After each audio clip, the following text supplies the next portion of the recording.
we just got some new Tekken 8 character images and a fresh look at a new stage. So first I want to go over the stage real quick, and then we'll talk about the characters and all the details that we can see there. So we got a really nice clear image of this stage here, which I'm not gonna lie, when I first saw it, I was like, is that real? Like, look at the cloud patterns in the sky, and then the people on the boat. Like, bro, this looks ultra realistic. Tekken did really good with this stage. But this stage is Celebration on the Sen, and it was leaked a while ago, right before the closed beta test happened. I even talked about it in this video over here. But just from the looks of it, you're going to be fighting on the boat cruise. Now, I'm not going to lie, I don't know how I feel about this. I kind of wish you were fighting in the streets, but another part of me is like, okay, the boat's pretty cool, because it is also a callback to Tekken Tag Tournament 2. And in that game, one of the stages was Bountiful Sea, where you were on a boat and there were just a ton of people around you fishing. So it's kind of giving me those vibes. This might not be the case, but it'd be really cool if there was a wall break on this stage and you could then fight on the dock. But all of that aside, this stage looks beautiful, and if not, a clue to who is going to be the next character. Alright, so now let's go over the characters. First off here, we got Zina. Off the bat, I'd love to say that her design is a huge improvement from Tekken 7. In that game, she was just like in tights. And this game, yeah, she is in tights, but she's also got a hoodie on and something around her waist. Other than that, it doesn't seem like her design changed too much. She did dye her hair a little bit more pink, I think, unless those are earrings. But other than that, overall, a really solid design here.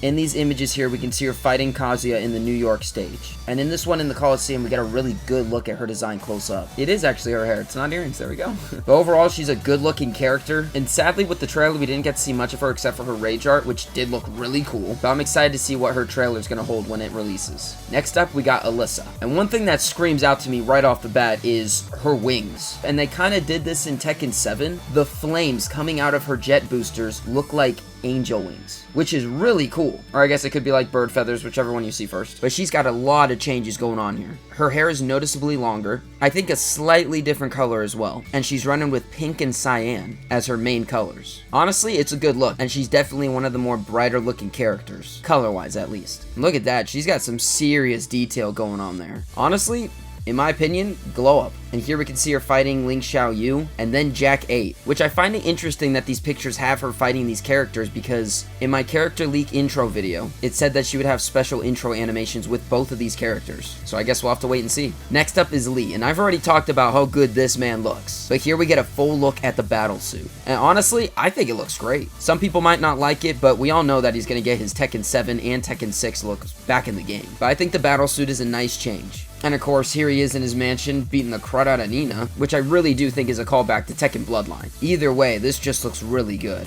And finally, we have Devil Jinn. Probably the biggest surprise to most Tekken fans. A lot of them didn't think he was coming back. And yes, I'll admit it, I was one of them. But here he is in all of his glory. Look at this attack right here. Dude attacks you with chains. I don't know if that's the start of his rage art, or if that's just a special move he can pull off, but stick in, that's some Ghost Rider stuff right there. Then of course you got the laser attack, and you can really get a good look at his character model here. I mean, look at this. Dude is dripped out like Dracula. Finally, I think this is one of his win animations here, and this one. I'm wondering what stage this is actually, because he seems like he has a starry sky behind him. But I guess that's a stage that we'll have to wait to see revealed later. But that's all the character renders that we have for now. And finishing this recording, it just hit me, but between Yoshimitsu, Steve, Leo, Dragunov, and Kuma, those characters have both been in pretty big announcement trailers, but haven't gotten their own gameplay trailers yet. Which makes me wonder, like, when are we getting those? I'm hoping it's going to be sometime soon, because these guys definitely deserve their own spotlight at some point. But we're just going to have to wait and see. Paris Games Week is off to a banger start, and I'm excited to see what character will be revealed next for Tekken 8. As always, if you made it this far, you're a literal Chad. And if you like the content, please consider subscribing if you aren't already. I'll keep you up to date on everything Tekken 8. But until next time, you'll see me in the next video.